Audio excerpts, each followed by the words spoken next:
Hi hello welcome to Bharat sports Telugu. Team India captain Rohit శర్మకు చాలా మతిమరుపు ఉంటుంది. అతను వస్తువులను ఒక దగ్గర పెట్టి మర్చిపోతాడు.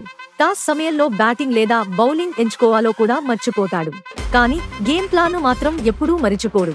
ఈ విషయాన్ని టీమిండియా మాజీ బ్యాటింగ్ కోచ్ విక్రమ్ రాథోడ్ వెల్లడించారు. రోహిత్ శర్మపై రాథోడ్ ప్రశంసలు కురిపించారు. రోహిత్ వ్యూహం, కెప్టెన్సీ శైలి అద్భుతమని రాథోడ్ కొనియాడారు. రాథోడ్ తర్వర్ కోహ్లీ పోడ్కాస్ట్ లో ఈ విషయాలు పంచుకున్నారు. రోహిత్ జట్టు సమావేశాల్లో చాలా ఆసక్తి చూపుతాడని రాథోడ్ అన్నారు. టాస్ సమయంలో నిర్ణయం మర్చిపోవచ్చు కానీ గేమ్ ప్లాన్ మర్చిపోడు. రోహిత్ చాలా తెలివైన వ్యూహకర్త అని రాథోడ్ అభిప్రాయపడ్డారు. బౌలర్లు, బ్యాట్స్మెన్లతో సమావేశాలకు హాజరవుతాడు. ఆటగాళ్ల ఆలోచనలు అర్థం చేసుకోవడానికి ప్రయత్నిస్తాడు. ఆటగాళ్లతో స్నేహపూర్వకంగా ఉంటాడు. టైం స్పెండ్ చేస్తాడు. రోహిత్ అద్భుతమైన బ్యాట్స్మన్ అని రాథోడ్ అన్నారు.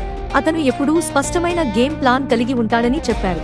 రోహిత్ కెప్టెన్సీలో జట్టును ఆదర్శంగా నడిపిస్తాడని రాథోడ్ అభిప్రాయపడ్డారు. రాథోడ్ పదవీకాలం T20 ప్రపంచ కప్ 2024తో ముగిసింది. ఇలాంటి స్పోర్ట్స్ అప్డేట్స్ కోసం like, share and subscribe to Bharat sports Telugu.